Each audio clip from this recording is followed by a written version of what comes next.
Now, one such candidate. Morning.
How you all doing? Leave my biscuits alone. And no, Julie. They're not morning biscuits. I have a banana for my breakfast.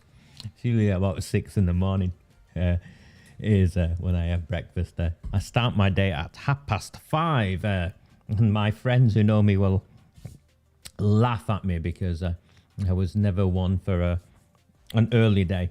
But over the last few years, I found I get most of my work done in terms of my thinking done and my writing done very early when I've got a clearer head, I think. So thank you to all of you who joined me for Sunday's transmission. I'm afraid YouTube have taken it off for another defamation complaint. I'm never told what the defamation is. And I've never been sued in all the 3 years or so where YouTube have been taking these defamation complaints. I think I know what it is. I think you all know what it is. But what do? We carry on. So I'll upload a video onto Facebook. I'll upload a video onto Facebook later. But I was reflecting when YouTube did what they did, and I was reflecting on the Sunday night transmission and what the focus of it was, because it was I found it a very challenging transmission. I've been finding these. Sorry, I'm trying not to sneeze. I've been finding a lot of these transmissions lately tiring and challenging because I've got a lot of other issues going on in my life, including a court case. I'm in court next Tuesday. Ongoing repeated harassment and intimidation of myself and people who are close to me. And clearly this fundraising, that's what we've been trying to do in terms of getting the subscription numbers up to a level where I can live off it. And I find, and you won't be surprised, but you'll be, I'm sure all of you will be all too aware of the abuse I've been getting off certain corners of our sections of our communities, shall we say, as to what you do with your own money and whether you choose to subscribe to me so I can produce the content I do. I find that really interesting. I find all of it really interesting. But anyway, the Sunday night transmission.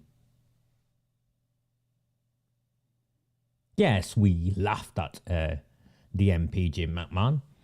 Laughing at an MP isn't defamation. What did we laugh at? It was how him and his Labour Party friends had turned up for the Christmas mince pie selling and they'd not even advertised it. So it's like they were in and out before people realised they were there. And I think that tells its own story in a democracy such as ours.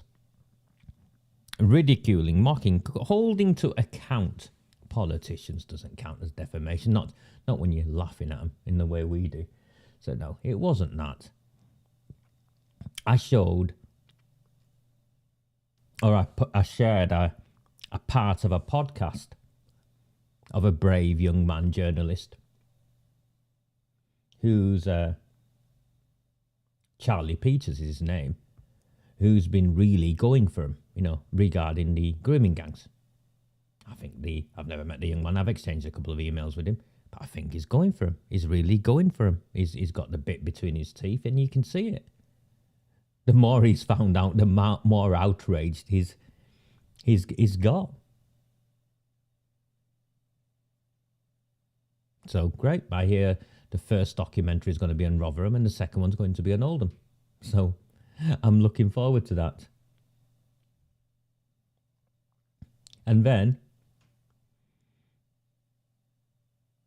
I engaged in dialogue with a number of you about my own journey. So I can't defame myself, but my own journey and where I felt I could make a difference and where I'd come up short. And why I can't turn my back on my own people in my own town.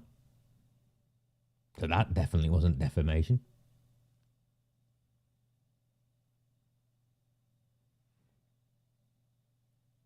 And the last bit, where we spent the focus of the transmission, it was on the political strategy, where I outlined the political strategy, my thoughts on a political strategy, on how to beat the Labour Party in Brighton. And then the previous video that was taken down, I'd outlined my thoughts on a political strategy on how to take out Arud Shah in St. Mary's.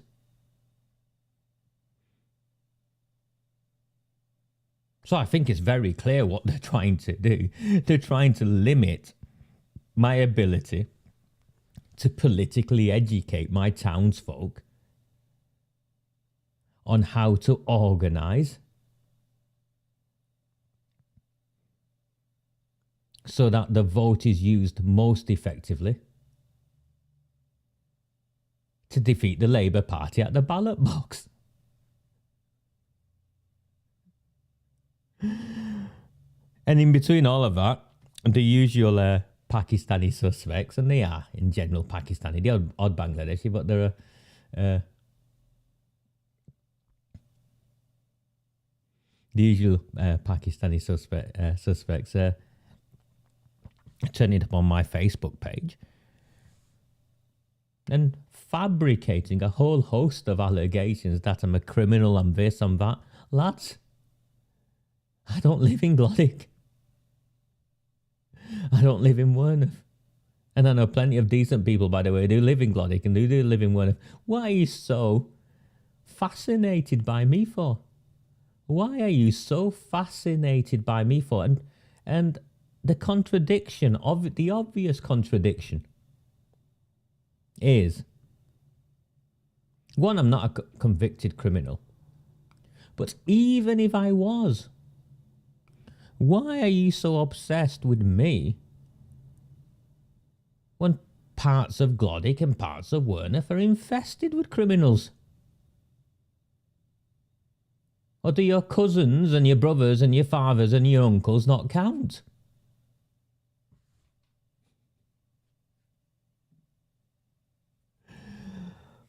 Oh, David, it's a tactic, David. I'll put David's question on, but it's a tactic. And good morning, David. It's a tactic they use because if you've got to fill in some forms, and YouTube just automatically take them down because they don't want to get involved. It's no bother, David. We'll keep going. We're not breaking any rules. YouTube have said we're not breaking any rules, and I can appeal them if I want. But the forms, David, and then the process, it's long-winded, and it's not worth the hassle for me, and the time I have and the energy I have. It's better to keep moving forward. You just keep moving forward. And so I'll outline the strategy again, which is what I'm going to do this morning to the 78 of you who've joined me on this very, and I am now taking them. I am mocking them. I've titled this video tactics to tackle the Taliban and other not nice people. I am mocking them. Because it's such a powerful tool.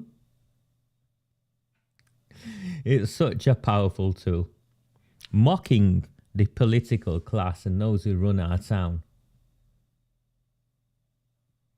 Liking my samosa jokes? You're not liking my samosa jokes. And please, yes, Denise, thank you. I get told off all the time. I do not get enough likes, as I found out from YouTube's message to me earlier today. So I got 2 emails from YouTube. One was the, sorry, Raja, your video's been pulled again. You can appeal it if you want. But the more interesting video was, and remember, YouTube is something I've been learning and pushing on the last year or so, 18 months at the most. Most of our content has historically been on Facebook, and our subscriber count, I think, is 4,000, 5,000 on Facebook, and tens of thousands every week, despite even the shadow bans and stuff engaging our content on Facebook. So YouTube, we've been slowly growing. I think it was only last month we got over 1,000 subscribers, which allowed me to put some adverts in. I think I'm due to earn £15 this month. So, yeah, we've been growing slowly on YouTube. Yet, 80,000 views. Actually, 78,800, but it'll be 80,000 by the end of the year. YouTube sent me a snapshot of the year so far. 80,000 views. And well over 1 million minutes.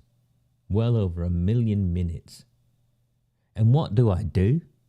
It's political analysis. It's nothing other than political analysis, and it clearly has value, not just in this town. Because, and this is what they're really scared of, if we can beat them in this town, no, correction. When we beat them in this town and give them the sort of hiding they've never had in their lives, and we chase out of the civic centre all the corrupt council officers, and Greater Manchester Police go running,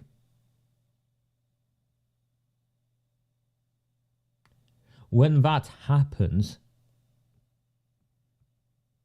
the floodgates will open And the template will be set for others like us in all the other places with exactly the identical set of challenges. And we will become an inspiration as they tackle the corruption and the cover-up of the gang rape of their own town's children.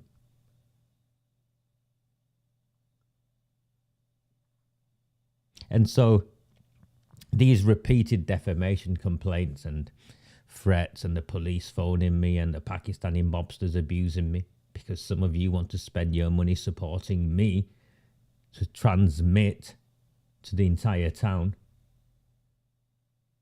The only thing it shows is that they are so scared of us.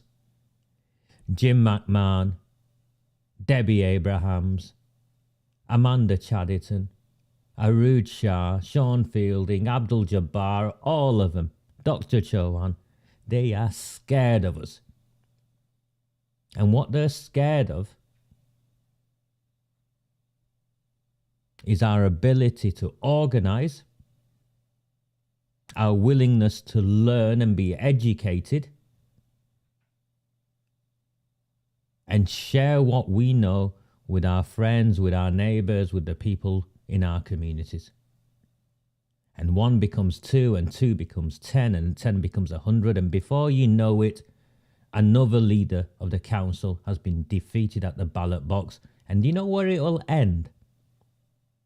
It will end where we take the fight to Jim McMahon with an MP candidate. It will end where we take the fight to Debbie Abrahams with an MP candidate. That's where it will end.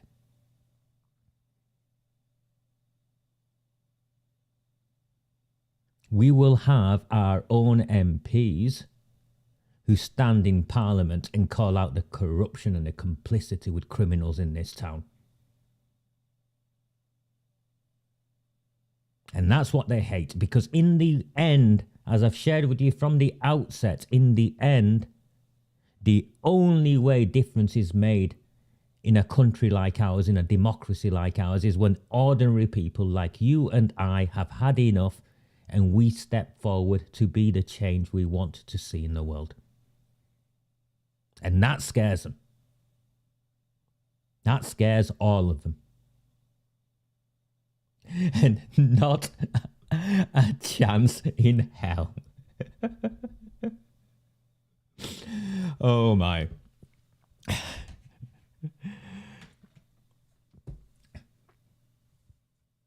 My daughter, I spoke to my daughter this morning.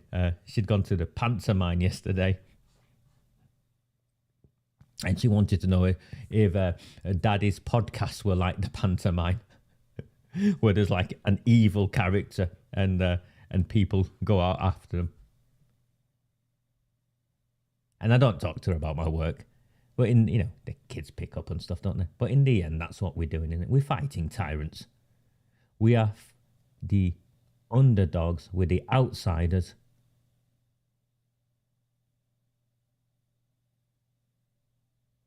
We have right on our side. And we may not seem strong and powerful, but we are fighting tyrants. And we will win.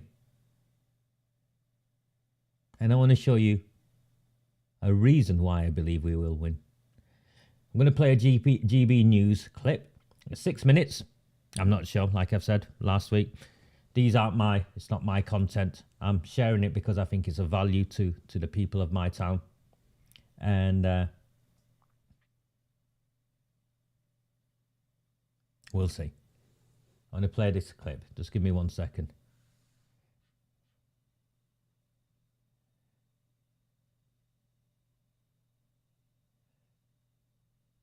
That's that. Both parties are foundations for the next general election. Despite it being 2 years away, candidate selections are already taking place at pace. Now, one such candidate selection for the Labour Party caught our eye for all the wrong reasons this week. Councillor Dominic Beck has sat on Rotherham Council since 2011.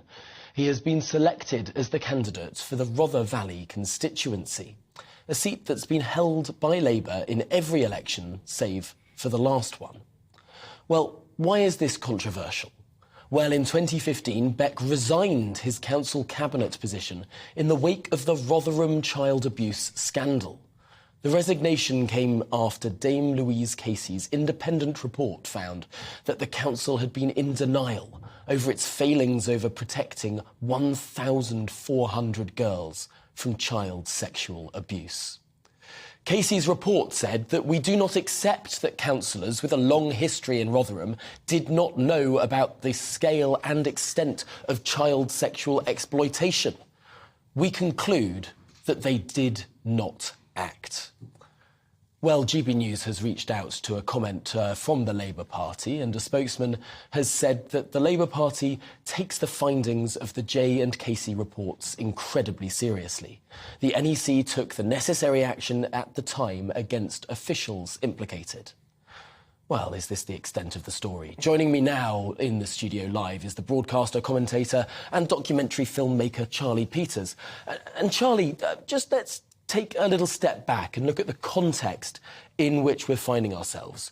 Let's remind ourselves of the Rotherham scandal. What exactly happened? So over about a 20-year period, we have discovered through multiple independent reports that at a conservative estimate, 1,400 girls were systematically abused, exploited, raped and tortured by predominantly Pakistani grooming gangs operating in and around South Yorkshire. The victims were predominantly white working-class girls.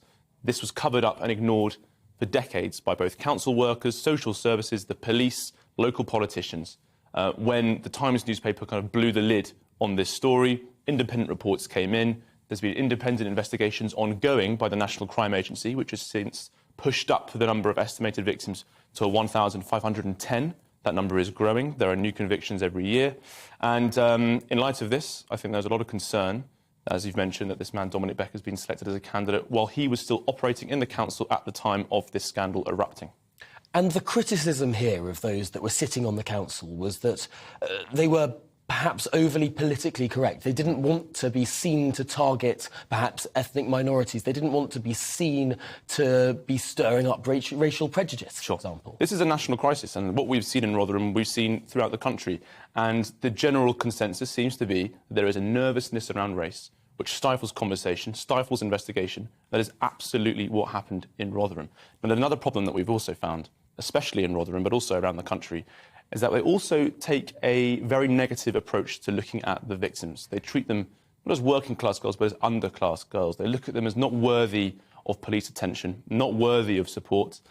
They treat their stories as lies, and whenever they fall pregnant, they say it's their choice. They treat rapists as boyfriends. And so there has been a consistent pattern of denial and degradation of these victims, and a protection and a prioritisation of the feelings and the security of the perpetrators over those girls, which is a disgrace. Now, this individual that we're talking about today, not here to defend himself, of course, he may well say that he was only on the council for 4 years at the time of this scandal erupting, that he wasn't one of the people that had been around for the longest time, for that 20-year time of the scandal. Are we being too harsh here? I don't think so, because the main crisis we found in all of these places, Rotherham included, the pinnacle of the problem, has been a culture of silence. Now, it's no good to say, oh, I wasn't around for so long and I wasn't involved in the decision-making at the time. If you were in the council, you almost certainly knew what was going on. You almost certainly contributed to the culture of cover-up. And I think it's almost certain that Dominic Beck was part of this. He stood by. He was silent. And ever since the scandal has erupted in 2015, when that Casey report came out, he has never apologised. He has never stood up and been counted. There has been no contrition, just silence. Now, we reached out to the Labour Party over this story, and it's interesting how unspecific they were with regard to this case, saying that the party takes the findings of these reports very seriously. The NEC took necessary action at the time against officials implicated.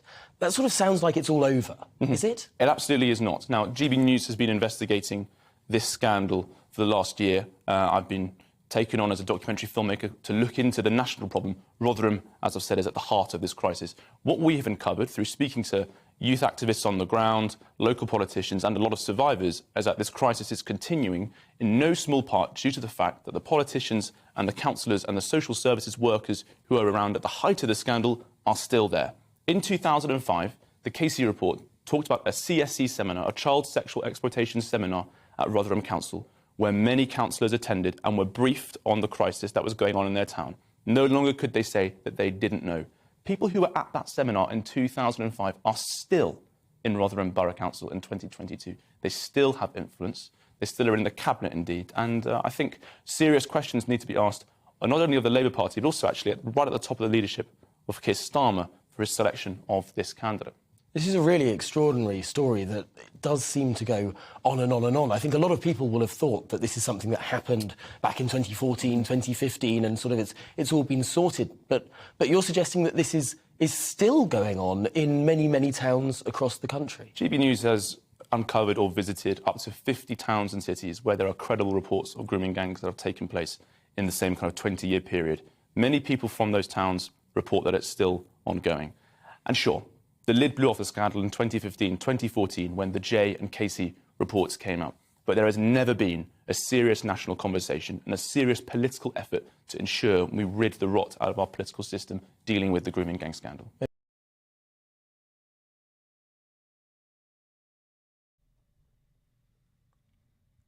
He is talking about Rotherham, not Oldham.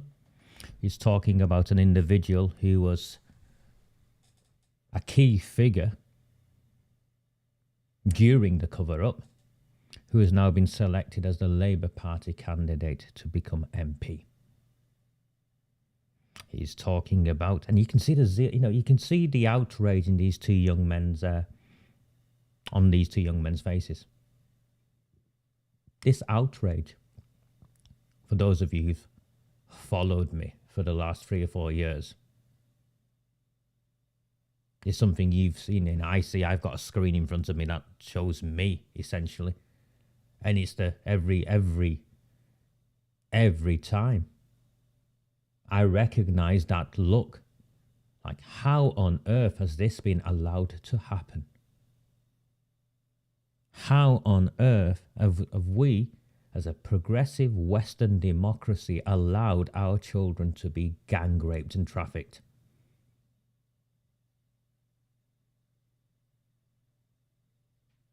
And you can see what he said, what Charlie said specifically was, how can they not have known? Now, we now know Jim McMahon MP did know. The emails exposed him. We also now know that Shabir Daddy Ahmed, the ringleader of the Rochdale grooming gang, was employed by Oldham Council in roles where he accessed children and they hid it. We also know that the former chief executive and her entire senior leadership team have run away. Prior to the last report, and it's a cover-up report, but they can see the writing on the wall because the likes of Carolyn Wilkins and her team have worked out what sort of man I am.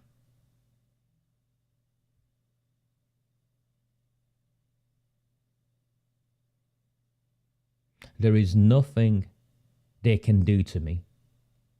There is nothing they can say to me that will stop me from pursuing this and pursuing this and pursuing this, so that those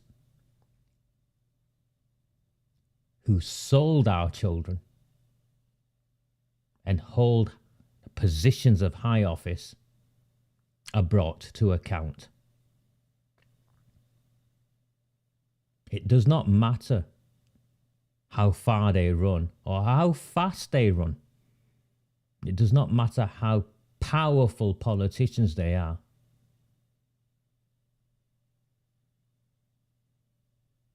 And I got in trouble for this. I remember Arud Shah put it in her statement. I used the word tick-tock, or the phrase tick-tock, and she found it ominous. Well, you should find it ominous. But I'm not a gangster. I don't throw grenades or kill police officers. Or drive them away, the gangsters away. I am a political campaigner. And I believe in the power of democracy and the power of a vote at the ballot box. And May is indeed an opportunity for us to hold them to account. And I think the timings of Charlie's documentaries will be in our favour. The first one's in Rotherham in January. The second one will be in about Oldham. I'm not sure when, but it'll be end of January, February, I would imagine.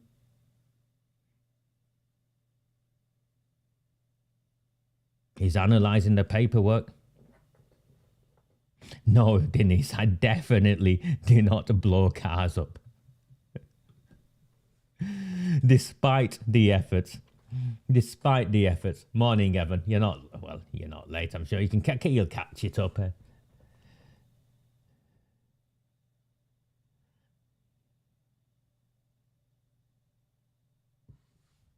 Yeah, I've noticed you have been talking to him, haven't you, Alderman? And he spoke to me after you told him off for not speaking to me or something. So, the young man's been in touch.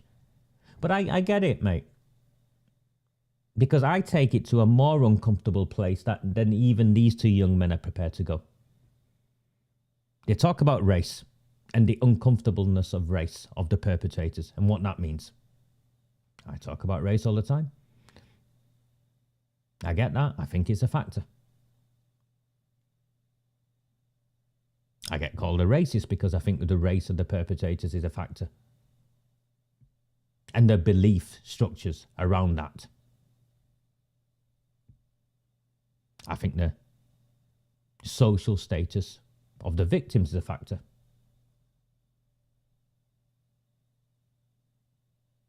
That the white and working class, they're held in contempt. They would not get away with this if this had been happening to privileged children in that way.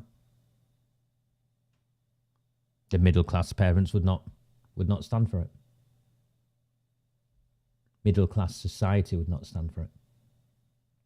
But we are working class, and what happens to our children is a price worth paying for their political ideology to remain dominant. Morning, Steve. Don't worry, mate. It was an impromptu thing. I woke up this morning to the YouTube transmission from Sunday being taken down, only in the UK for defamation,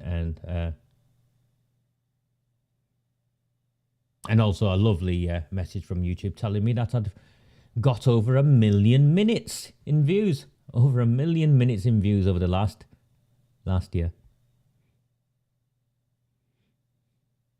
Arud Shah, you'll remember, even though she voted to block a motion calling for a public inquiry, calling for government help, stood up and admitted in a council chamber that our children were still being gang raped, groomed and gang raped today. It's still happening now, I think were her exact words.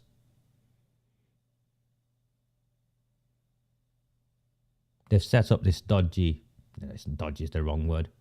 They've hiding behind this inappropriate and incapable set up to fail charity, keeping our girls safe, COGS, saying they're working in partnership with them. I don't want to go after COGS, but I will go after them.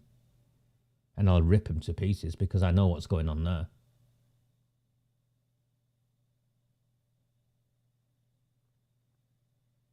But what Charlie hasn't got to yet, he's alluding to it here.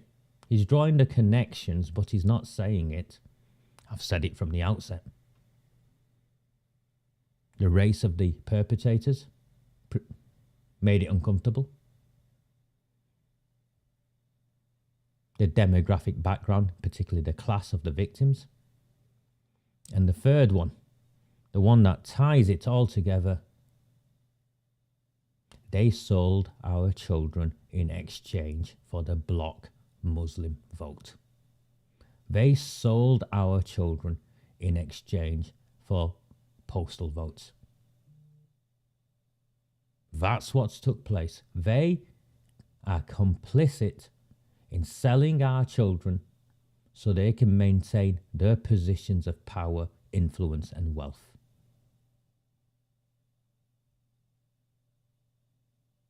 And you can come and arrest me. You can put me in prison. But that is my analysis from a lifetime of doing this work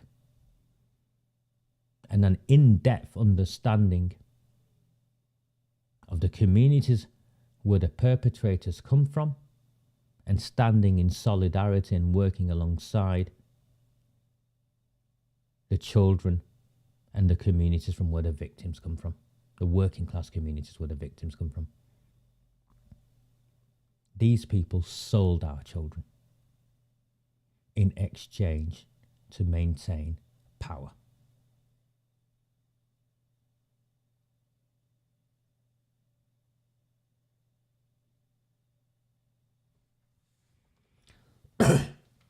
Sorry, I've still got the remnants of a cough. So to those of you who join me, this is what I wanted to share with you.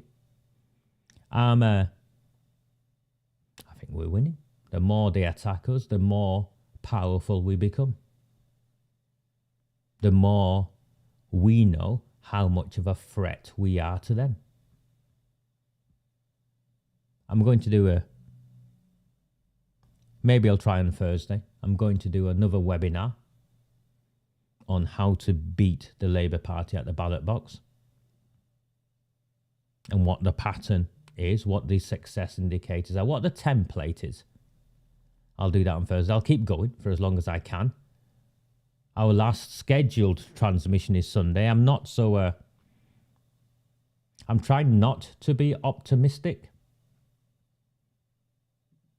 I put out after last week's transmission where it's just off the way he writes. I presume he's a young man and there's no criticism of him. Jack was talking about how people can't afford anything. So I looked at the free members we had. We have over 300 free members on the webpage, and I created a special concessionary £1 membership rate for a month. That's 25 pence. I'm of the opinion, unless you're really living on the breadline, and in which case you don't have to pay, and I don't expect any of you to pay. There's no reason why, for a significant member of those who take value from my work, you can't afford 25 pence a week, 3 pence a day, just over 3 pence a day. So I put the pound thing out, and we're up to, I think 2 people have took out the pound subscriptions. I put them out yesterday. I think in the end what you've got, as in any section of society, is those who just want everything for nothing. And there's not much I can do about that, really, is there? I'm just looking at the ghost subscriptions. Just give me 1 second now and I'll give you an update of where we're up to.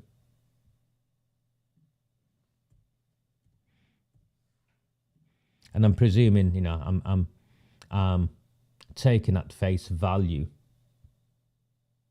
I'm taking at face value those who've contacted me to say they'll pledge, or they have pledged that they'll set up the standing orders and stuff. So, and I've said to everyone, you shouldn't do it. If you can't afford it, you shouldn't do it, or you should do less. Those of you who've committed, you'll know I've said the same to all of you. In an ideal world, we wouldn't have any of the 50 by 50 sponsors or the £25. What we'd have is the slack picked up by more numbers with £1 and £5. There's a guy who watches this content regularly. He's fallen out with me. I've not said anything untoward to him. He sent me a message recently apologising because he'd falsely accused me of being rude to someone. Then he backtracked, but he's I won't naming. He's now posting apparently and engaging with those Pakistani mobsters and encouraging them that I want £2,000 tax-free a month to keep going. I don't know how you get it tax-free, mate. I don't expect people to provide a service.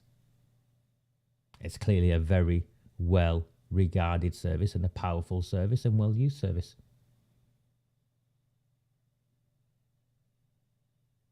And of course, I do pay my taxes. So whatever I make at the end of the year, and it hasn't been anything for the last 4 years, but whatever I make at the end of the year, I fill in my tax returns like everyone else. I think it's the 31st of January. I tend to do it between Christmas and New Year. I'll fill in the forms and I'll send them off.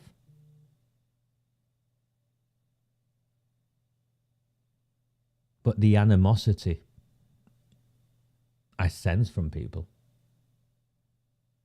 I find bizarre. I mean, I get the Pakistanis and the Bangladeshis. I get them because I'm a threat to everything they've cultivated.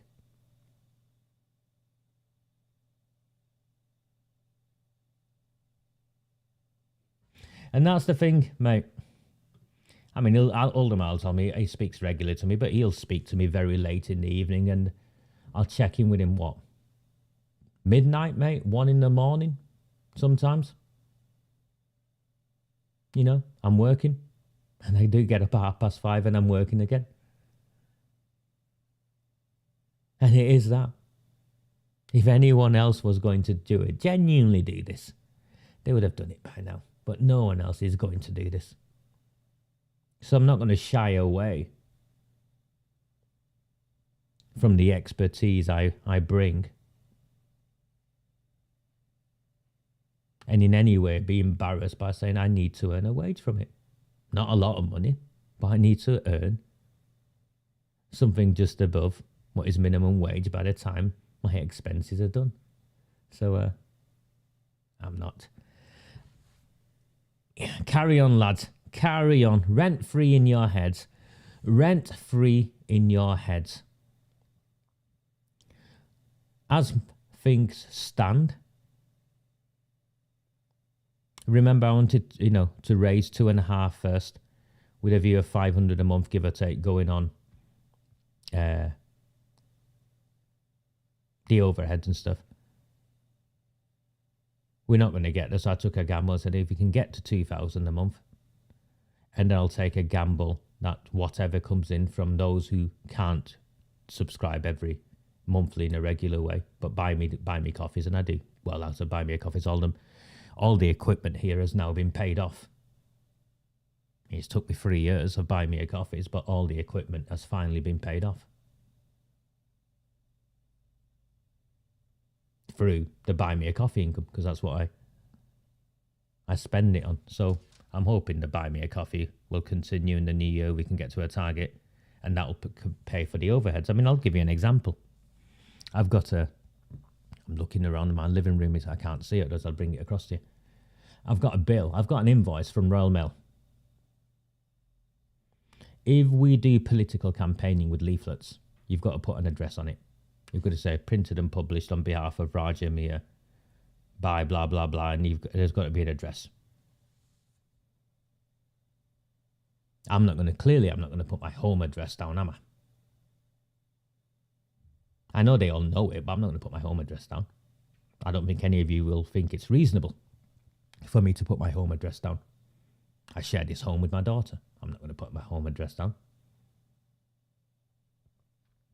on a leaflet posted through thousands of letterboxes.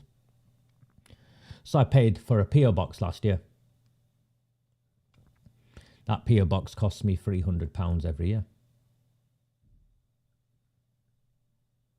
The bills here, I've not paid it yet because I don't, for 2 reasons. One is I haven't got the £300. 2, I didn't want to commit if this work didn't continue after Christmas. And the next one is I'm not even sure if I will be leafleting in Royton, because if I'm leafleting in Royton after Christmas, in the lead up to the election,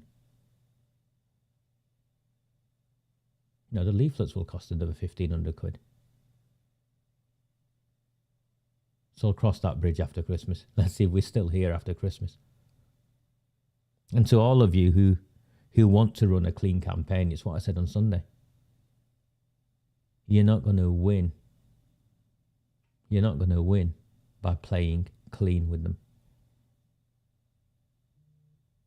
You've got to get in the mud, roll your sleeves up, get in the mud and fight them on their terms and distract them and do all of the things I did in Chadderton South.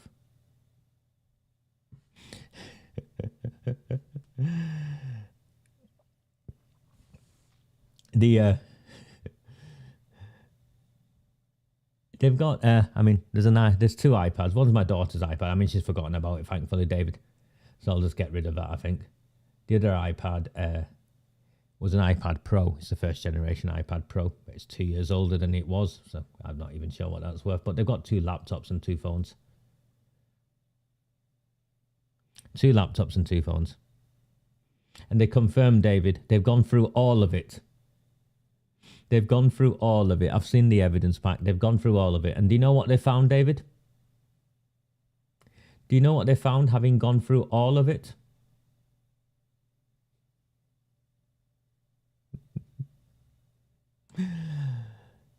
Absolutely nothing.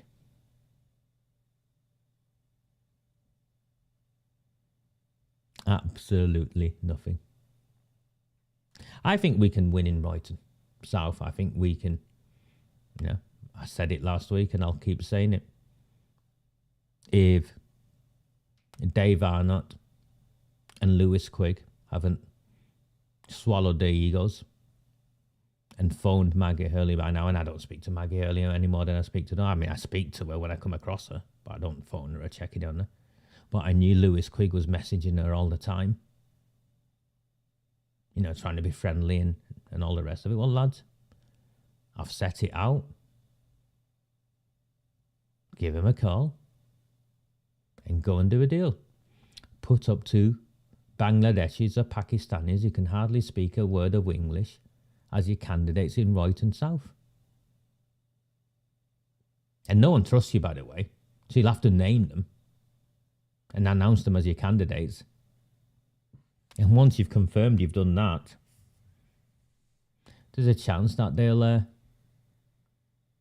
return the favour and won't stand yet in Royton North.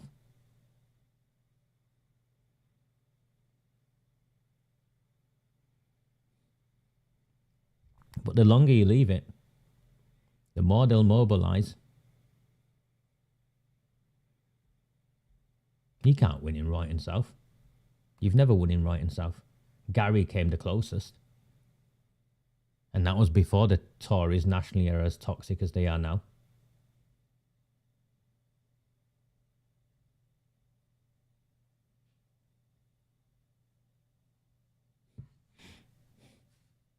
Yeah. Absolutely nothing.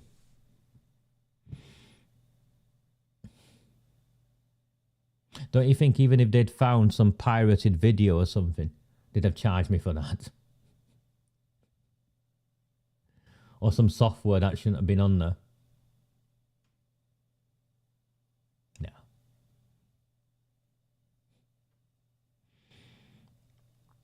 I understand a certain malicious blogger is claiming I'm taking my own YouTube videos down. Why would I do that? Although I've got to be honest, every time they attack me, my subscriptions go up. So every time they attack me or say something about me, my subscriptions go up. And for those of you who are wondering what the fundraising's up to, we've got till Sunday was our sort of deadline. It's the last scheduled transmission.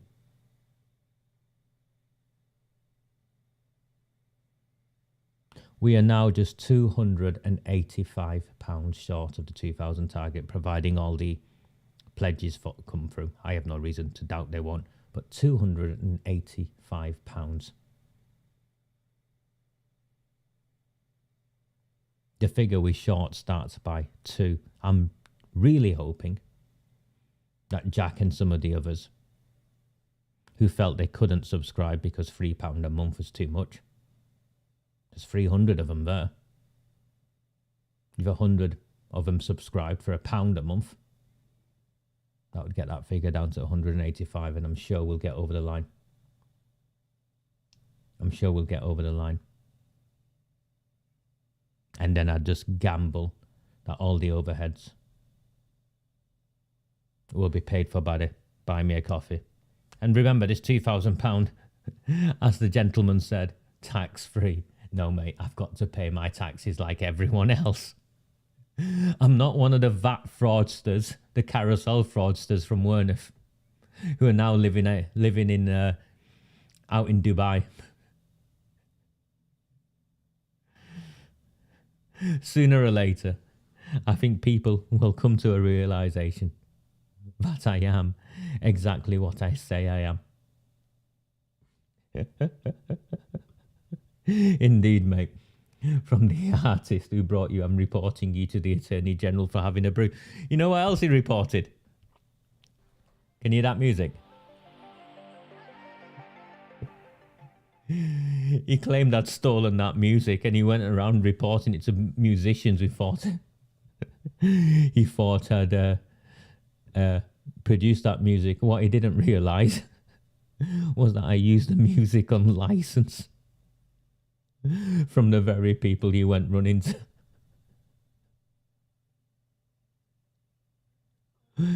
Indeed. Her summer holiday, pals. We can win in writing.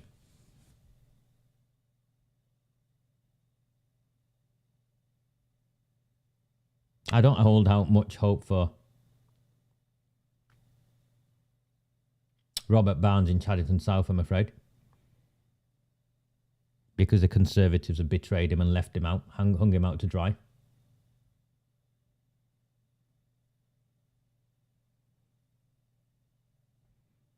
I think Beth Sharp will take a hiding in St. James. Not my circus, as they say. If I was in St. James, I'd be creating a Durka party, a Durka and Solver sort of alliance party. I'd invest in a Moy, shake her up and say, what you've been doing for the last 10 years has got you nowhere. You want to stand, you want to serve. Now let us put in the scaffolding around you so we can get you over the line. That's what I would be doing.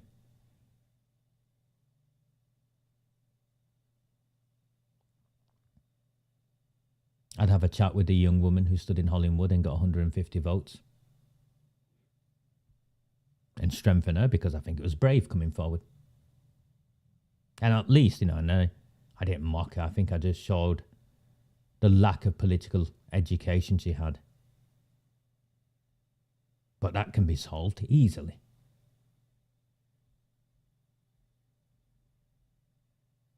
And what I said, you'd get her to stand on a platform, on a manifesto, and through a campaign.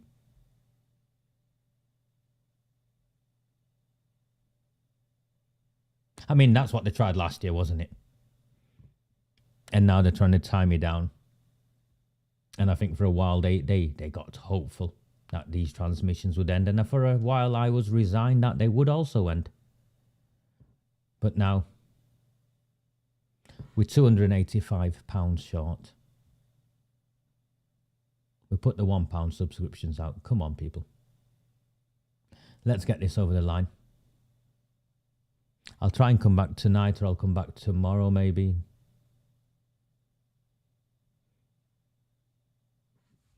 I can't work with him, David.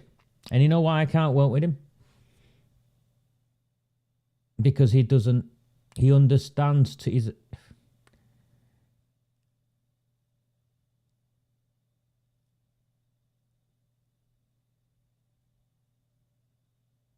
a bright man. Let's be clear. Paul Taylor is a very bright man.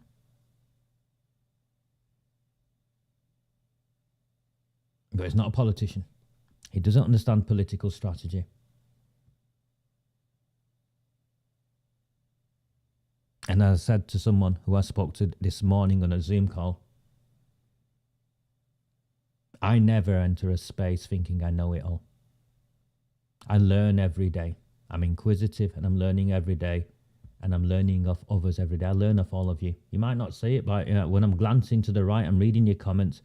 I'm reading where you're up to. I'm learning. I'm learning, I'm reacting and responding. Northern Heart isn't there. Because if they learned, they would learn from the abysmal numbers they've had before and be prepared to ask themselves what are they doing wrong and how can they put it right. And I could facilitate that, David. I could happily facilitate that. I know you know the lad. Last time I saw him, he was on his way to I think it was a Halloween party or a Christmas party. It was last year. I have no animosity with Paul Taylor. I was very, very disappointed in him when he provided Wilby with a platform.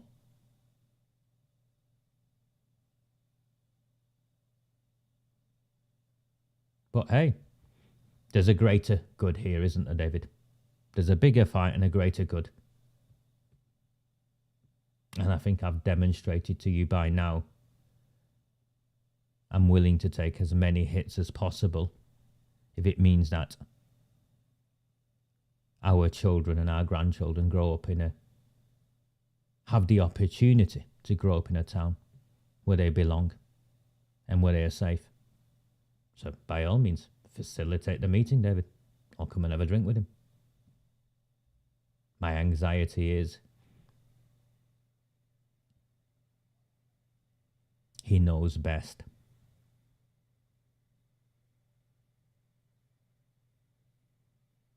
But you're right. If you're standing in Waterhead and there's no one else standing in Waterhead. Lynn stood in Waterhead as a Conservative. I think last time.